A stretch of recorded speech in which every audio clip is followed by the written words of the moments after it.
ये है दिल्ली क्राइम मोर्चा news network. शाम के 4 बजे के आसपास यहाँ पर दे दनादन 3 से 4 राउंड फायरिंग की गई है। ये सरकार बहरी है, बिल्कुल आंख बंद करके कान बंद करके काम कर रही है। एलजी साहब कहते हैं मैं सबसे ज्यादा काम कर रहा हूँ, मुख्यमंत्री जी कहती है हम सबसे ज्यादा काम कर रहे हैं। मुझे बता दीजिए क्राइम रेट कितना बढ़ गया अभी। देखिए पुलिस टीमें अंदर तैनात मौजूद है और ये पूरा शीशा देखिए आप। बहुत सिंपल आदमी है, कभी आज तक इतना तू मैं भी नहीं आज तक कोई कभी, और फिर किस लिए इन पर फायरिंग हुई है हम अभी अचरज में है। यहाँ 3-4 राउंड हुई वो।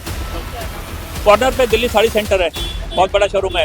उनके बेटे को दिन दहाड़े मतलब रात को सरेआम मार दिया था, उसके बाद कुछ नहीं हुआ। दुकानदारी करनी मुश्किल हुई पड़ी है, काम करना मुश्किल हुआ पड़ा है। बिल्कुल निकम्मी सरकार, निकम्मी प्रशासन हो चुका है और 1% कुछ नहीं है। थोड़ी देर के लिए चर्चा होती है, 1-2 घंटे के लिए मीडिया इकट्ठी होती है, लोग आते हैं तमाशबीन देखते हैं किसका क्या हुआ किसको क्या नहीं।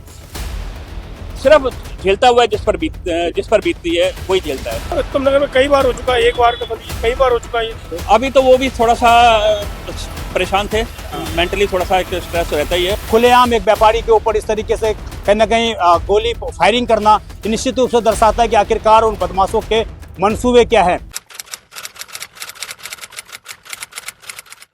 नमस्कार, जय हिंद। आप देख रहे हैं दिल्ली क्राइम मोर्चा। दर्शकों, मेरी मौजूदगी इस वक्त राजधानी दिल्ली के उत्तम नगर स्थित विजय विहार में है। मेरे पीछे मैं आपको तस्वीर दिखाऊंगा। आप देखिए अभी यहाँ से हमें सूचना प्राप्त हो रही है कि लगभग आज शाम के 4 बजे के आसपास यहाँ पर दे दनादन 3 से 4 राउंड फायरिंग की गई है। ये पूरी आप दुकान देख रहे होंगे, प्रॉपर्टी डीलर की दुकान बताई जा रही है। ऊपर साफ साफ अग्रवाल प्रॉपर्टी के नाम से यहाँ पर बोर्ड भी लगा हुआ है। जानकारी के मुताबिक 3 से 4 बजे के आसपास 3 से 4 नकाबपोश बदमाश एक स्कूटी पर सवार होकर आते हैं और वो इस दुकान पर दे दनादन फायरिंग कर देते हैं। आपको बता दें इससे पहले भी लगातार इस तरह के मामले सामने आते रहे हैं, इसमें फायरिंग की जाती रही है। अभी मौके पर आप देखेंगे तो अंदर आपको कैमरा जूम करके दिखाएंगे हमारे सहयोगी, तो आपको अंदर फोरेंसिक टीम दिखाई दे रही होगी। तमाम मामलों पर जांच पड़ताल यहाँ पर की जा रही है, तमाम तरह के सबूत यहाँ पर जुटाए जा रहे हैं। मौके पर पुलिस टीम भी मौजूद है। थोड़ी देर पहले ये पूरा रोड ब्लॉक हुआ पड़ा था, लेकिन स्थिति को आज कंट्रोल में पा लिया गया है और उसके बाद यहाँ पर रोड भी खोल दिया गया है। आपको बता दें, आप एक स्क्रीन पर तस्वीर देख रहे होंगे जिसमें साफ तौर से आपको मैगजीन दिखाई दे रही होगी कि किस प्रकार बदमाश घबराए हुए थे। वो पिस्टल से जो है उन्होंने फायरिंग की है। इसके साफ तौर से सबूत, कुछ छर्रे यहाँ पर पड़े हुए थे, वो भी आपको हमारी फोटो में दिख रहे होंगे। और साफ तौर से आप समझिए कि बदमाश घबराए हुए थे, जल्दबाजी में उन्होंने इस पूरी घटना को अंजाम दिया है और अंजाम देने के बाद वो यहाँ मौके से फरार हो गए। मैं आपको इस बार तस्वीर दिखाऊं मार्केट्स की, तो आप देखिए काफी कंस्ट्रक्शन मार्केट है, दोनों तरफ ही दुकान आपको नजर आ जाएगी। और इस पूरे इलाके में कहीं ना कहीं इस घटना के बाद हड़कंप मच गया, क्योंकि रिहायशी एरिया भी है और मार्केट भी है, लोग यहाँ पर रहते भी हैं और लोगों ने दुकानें भी यहाँ पर कर रखी है। तो इस प्रकार इस भरे इलाके में आखिरकार बदमाशों का इनके पीछे मकसद क्या है, ये अभी पुलिस टीमें जांच पड़ताल कर रही हैं। लेकिन फिर से एक बार दिल्ली को इस तरीके से खुलेआम एक व्यापारी के ऊपर इस तरीके से कहीं ना कहीं गोली फायरिंग करना निश्चित रूप से दर्शाता है कि आखिरकार उन बदमाशों के मंसूबे क्या है। हालांकि अभी तक जो जानकारी है उसके मुताबिक ना तो पुलिस की तरफ से कोई कंफर्मेशन आया है और ना ही किसी गैंग ने या किसी गिरोह ने इस तरीके से कोई सोशल मीडिया पर या कहीं पर भी कोई जिम्मेदारी ली है कि उसने फायरिंग की है। अभी पुलिस टीमें जांच पड़ताल कर रही हैं, लेकिन आप समझिए इस इलाके में आखिरकार उत्तम नगर में इससे पहले भी इस तरह की वारदात हो चुकी है। तो क्या उसका कोई ये अगला पड़ाव है या इसके पीछे कोई और मकसद है? मैं दोबारा आपको तस्वीर दिखाऊं तो आप देखेंगे यही वो दुकान थी जहां पर अंदर बताया जा रहा है कि जो प्रॉपर्टी डीलर थे वो उस वक्त यहाँ पर मौजूद नहीं थे, वो खाना खाने के लिए गए हुए थे। उस वक्त उनकी मौजूदगी नहीं थी, तो कोई बड़ा हादसा भी यहाँ पर हो सकता था। अभी देखिए फोरेंसिक टीम जो है अंदर से जांच पड़ताल करके निकल रही है और तमाम सबूत जुटाने के बाद टीमें जो है बाहर निकल रही है। तमाम अंदर की पूरी तलाशी ली गई है, क्या बदमाश फायरिंग करने के बाद अंदर भी घुसे थे, उन चीजों की भी सबूत यहाँ पर इकट्ठे किए जा रहे हैं। और तस्वीर के माध्यम से साफ तौर से आप समझ पा रहे होंगे कि आखिरकार किस तरह की स्थिति उस वक्त यहाँ पर हुई होगी, किस तरह की स्थिति यहाँ पर थी। आइए कुछ लोग यहाँ पर हैं, उनसे जरा बात करते हैं, वो क्या कहना चाहते हैं। कितने लोग थे? 2 लोग थे। 2 लोग। क्या मास्क लगा रखा था उन्होंने? मास्क लगा रखा। कैसे मतलब हेलमेट पे आए थे कैसे? ऐसे ही मैं बाहर से तो देख नहीं पाए, लगा हेलमेट ही लगा रखे थे, बता रहे थे लोग हेलमेट लगा रखे थे। हेलमेट लगा रखा। कितने राउंड फायरिंग हुई थी? यहाँ 3-4 राउंड हुई होगी। 3-4 राउंड हुई थी। 3-4 राउंड फायरिंग हुई है। पुलिस टीम कितने की इंटरेस्ट में आती है? आ गई थी, थोड़ी देर में ही आ गई थी, ज्यादा टाइम नहीं लगा था। किसी क्या को उस टाइम पे दुकान के जो मालिक है वो मौजूद थे दुकान के अंदर? नहीं, उस टाइम नहीं थे। किसी को चोट वगैरह आई है? नहीं, कोई किसी को चोट नहीं है। छोटी हुई थी। किसी के लगी तो नहीं है? नहीं, किसी को नहीं लगी। ऐसी घटना पहले कभी हुई है यहाँ पर? नहीं इधर तो नहीं हुई थी, इधर आगे कहीं हुई थी सुनने में आया था, लेकिन इस रोड पे तो अभी ऐसे नहीं हो रहा। काफी टाइम हो गया होगा, 4-6 महीने से ऊपर ही हो गया होगा, साल हो गया होगा। आपको क्या लग रहा है इसके पीछे की क्या वजह होगी? आप क्योंकि भाई हैं उनके बताया जा रहा नहीं भाई हम नहीं है, वो कहीं गए हुए हैं, हम लोग तो यहाँ दुकान पे काम करते हैं। काम करते हैं। हाँ जी। अच्छा, इससे पहले कभी कोई लोग आए जिनसे उनकी धमकी या कुछ बातचीत नहीं ऐसा तो कुछ सुनने में आया नहीं। ऐसा कुछ सुनने में नहीं आया। कभी आपको बताया गया इनके भाई के द्वारा कि कुछ ऐसे बातचीत कुछ? नहीं इतना हम लोगों को क्या पता होता है, हम लोग तो वर्कर हैं, यहाँ काम करते हैं, हमें क्या। आगे मुझसे जो यहाँ पर साफ तौर से जो बगल के लोग हैं वो साफ तौर से बता रहे हैं कि किस प्रकार की स्थिति है। कुछ और भी लोग मौजूद हैं, जरा इनसे जान लेते हैं। आप यहीं इलाके के रहने वाले हैं क्या सर? इलाके के रहने वाले हैं। तो ये कितने बजे के आसपास आपको पता? 3 बजे के आसपास। 3 बजे करेक्ट टाइम यही है। 3 बजे के आसपास।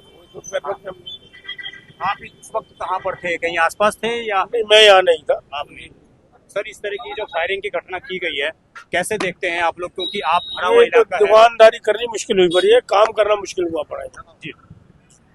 और हर किसी को लगातार समय समय पर इस तरह की यहाँ उत्तम नगर में कई बार हो चुका है, एक बार का तो नहीं, कई बार हो चुका है ये तो। जी तो इंसान कमाए तो बुरा, ना कमाए तो वो कहीं काम ही कैसे करेगा। आसपास रिहायशी मकान भी हैं, बच्चे भी सारा रहते हैं। रेजिडेंशियल एरिया आपके सामने, कोई वो थोड़ी है। सारा रेजिडेंशियल एरिया आप देखो, छोटे छोटे बच्चे घूमते हैं सड़कों पे, सब कुछ होता है, कुछ भी हो सकता था, किसी बच्चे को भी लग सकती थी। जी बिल्कुल। तो आप लोग अपने आप को सुरक्षित महसूस नहीं कहाँ करते से सुरक्षित है आप बताइए ना, कहाँ से सुरक्षित है? क्या लगता है कि इनकी लापरवाही है जो ऐसे दिल्ली में आए थे? अब ये तो मैं तो नहीं कुछ कह सकता इस बारे में, मुझे पुलिस को देखना पड़ेगा या कि अरे ये नहीं ऊपर ये तो सरकार का काम है, पुलिस का काम है। अब ये वही देख पाएंगे ना, ये तो सब कंट्रोल करना तो गवर्नमेंट का और पुलिस का ही काम है। पब्लिक तो सिर्फ ओपिनियन दे सकती है आपको। आप भी सर इसी इलाके में रहते हैं? आप भी व्यापारी हैं या कैसे? बिल्कुल व्यापारी हैं, आपकी भी दुकान है? हाँ जी। सर इस तरीके से लगातार जो व्यापारियों को टारगेट किया जा रहा है, अपने आप को दिल्ली में जो सरकार कह रही थी कि हम भाई व्यापारियों को सुरक्षा प्रोवाइड करवाएंगे, कितना सफल हो रही है सिस्टम? देख आप हर साल 6 महीने में होता ही रहता है, हर साल 6 महीने में कोई ना कोई होता ही रहता है, पता क्या क्या लग रहा है आपको? फिरौती के नजरिए से फायरिंग की पता गई? नहीं, ये तो पुलिस बताएगी कि किस लिए थी। ये दिनेश अग्रवाल जी हैं जिनकी दुकान है, ये प्रॉपर्टी का काम करते हैं। कब से काम कर रहे हैं? ये तो 25-30 साल हो गए यहाँ। 25-30 साल हाँ जी, 25-30 साल से हैं। और बहुत साधारण है, ऐसा नहीं है कि कोई क्रिमिनल रिकॉर्ड है या कोई क्राइम करके बहुत सिंपल आदमी है। कभी आज तक इनका किसी से तू मैं भी नहीं आज तक कोई कभी। और फिर किस लिए इन पे फायरिंग हुई है हम अभी अचरज में है। लगातार मैं देख रहा हूँ यहाँ पर पहले भी इस तरह की वारदात हो चुकी है। आप भी कुछ जानकारी देना चाहेंगे पहले किस तरह की वारदात इस इलाके में हुई है? इसी तरह की हुई है कि थ्रेड कॉल, पैसे की फिरौती की कॉल यहाँ आती रही है। इससे पहले मैंने बताया भी, यहाँ बंसल सीमेंट है कॉर्नर पे, उनको 2 साल पहले इस तरह की कॉल आई थी, उनके यहाँ फायरिंग की उनकी शॉप पे, उनको 2 गोलियां लगी, उनकी किस्मत अच्छी थी, बच गए वो। कॉर्नर पे दिल्ली साड़ी सेंटर है, बहुत बड़ा शोरूम है, उनके बेटे को दिन दहाड़े मतलब रात को सरेआम मार दिया था। उसके बाद कुछ नहीं हुआ। उसके बाद 2 बड़े शोरूम थे इस रोड पर जो अच्छे खासे थे, जिनकी पहचान थी, वो फिरौती की वजह से अपने शोरूम बंद करके चले गए, बिजनेस सब समेट के दिल्ली छोड़ के चले गए कि ऐसी जगह रहना मुश्किल है जहां इतना क्राइम हो। बिल्कुल निकम्मी सरकार, निकम्मी प्रशासन हो चुका है और 1% कुछ नहीं है। थोड़ी देर के लिए चर्चा होती है, 1-2 घंटे के लिए मीडिया इकट्ठी होती है, लोग आते हैं, तमाशबीन देखते हैं, किसका क्या हुआ किसको क्या नहीं, सिर्फ झेलता हुआ है जिस पर बीतती है वही झेलता है। तो ये सरकार क्या समझ रहे हैं? आपने बोला कि जो नई सरकार बनी है इसमें लगातार क्राइम का आपके सामने ना, मुझे बता दीजिए पिछले 20-30 साल के इतिहास में 800 लोग दिल्ली से गायब हो रहे हैं। कब आपने सुना था ऐसा? ये सरकार बहरी है, बिल्कुल आंख बंद करके कान बंद करके काम कर रही है। एलजी साहब कहते हैं मैं सबसे ज्यादा काम कर रहा हूँ, मुख्यमंत्री जी कहती है हम सबसे ज्यादा काम कर रहे हैं। मुझे बता दीजिए क्राइम रेट कितना बढ़ गया अभी दिल्ली में? पिछले 1.25 साल का आंकड़ा उठा के देखिए आप, जिस थाने में आज तक यदि 70 केस रजिस्टर्ड होता था, आज वहाँ 150 केस रजिस्टर्ड हो रहे हैं। मैं किसी दूर के थाने की बात नहीं, अपने डिस्ट्रिक्ट की बात कर रहा हूँ मैं, वहाँ 150 केस रजिस्टर्ड हो रहे हैं। यहाँ पर प्रॉपर्टी डीलर की और भी दुकान है, क्या उनको भी इस तरीके से थ्रेट कॉल और कुछ इस तरीके का नहीं, अभी ऐसा कोई जानकारी में नहीं आया। यदि मिला भी होगा तो कोई ओपनली बताएगा नहीं आके आपको। यदि उसके साथ कोई हादसा होता है तो पता लगता है। डर के मारे, दहशत के मारे आदमी अपने आप को बचा के रखता है। सबसे ज्यादा जो दहशत में है, जिनके साथ बीती उनका परिवार, वो सबसे ज्यादा दहशत में है। वो इस सदमे में है पूरा परिवार कि हम कल से यहाँ दुकान पे, यदि उनका परिवार का बच्चा, उनका भाई, उनका पति, उनका बेटा आता है तो उनका दिमाग सिर्फ यहाँ होगा कि वो सेफ है या नहीं है। अब वो काम धंधे से दिमाग हट गया है उनका दिमाग सिर्फ अपनी जान को बचाने में लगा बात हुई है आपकी है जी। इस घटना के बाद उनसे बात हुई है आपकी? हाँ, मेरी बात हुई है दिनेश क्या अग्रवाल। बताया उन्होंने आपको? अभी तो वो भी थोड़ा सा परेशान थे, मेंटली थोड़ा सा एक स्ट्रेस रहता ही है। क्या और वो उस टाइम पे दुकान पे मौजूद थे? नहीं, दुकान पर उस वक्त कोई भी नहीं था, कोई भी नहीं, तो दुकान खाली थी बिल्कुल? दुकान खाली थी। 2 राउंड उन्होंने पहले बाहर शीशे पे किए, फिर अंदर जाके किया। मतलब 2 राउंड बाहर फायरिंग किए, फिर अंदर की फायरिंग? हाँ जी, हाँ जी।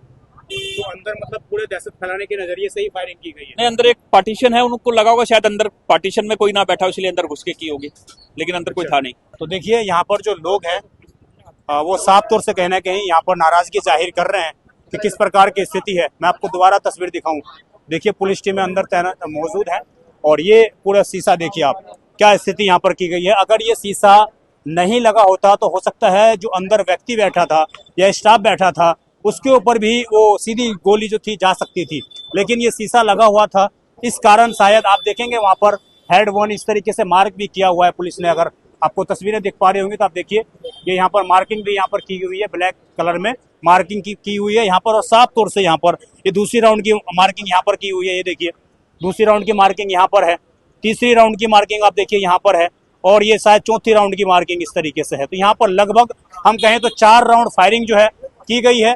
और आप समझिए आखिरकार इसके पीछे का मकसद क्या है, ये जांच पड़ताल का विषय है। लेकिन जो लोग कह रहे हैं, जो तमाम यहाँ के व्यापारी वर्ग बता रहा है कि खुलेआम वो सामने आकर बोल रहे हैं कि आखिरकार हमें ही बार बार टारगेट क्यों किया जाता है, ओनली बिजनेसमैन क्यों हर बार हम लोगों को इस तरीके से टारगेट करने का पीछे का मकसद क्या है, वो कौन लोग हैं जो इस तरीके से खुलेआम दिन दहाड़े आकर व्यापारियों को डराने का काम करते हैं। इस खबर पर आपकी जो भी राय हो कमेंट जरूर करिएगा। मैं विजय ठाकुर अपने सहयोगी अजय के साथ, आप देखते रहें दिल्ली क्राइम मोर्चा। धन्यवाद।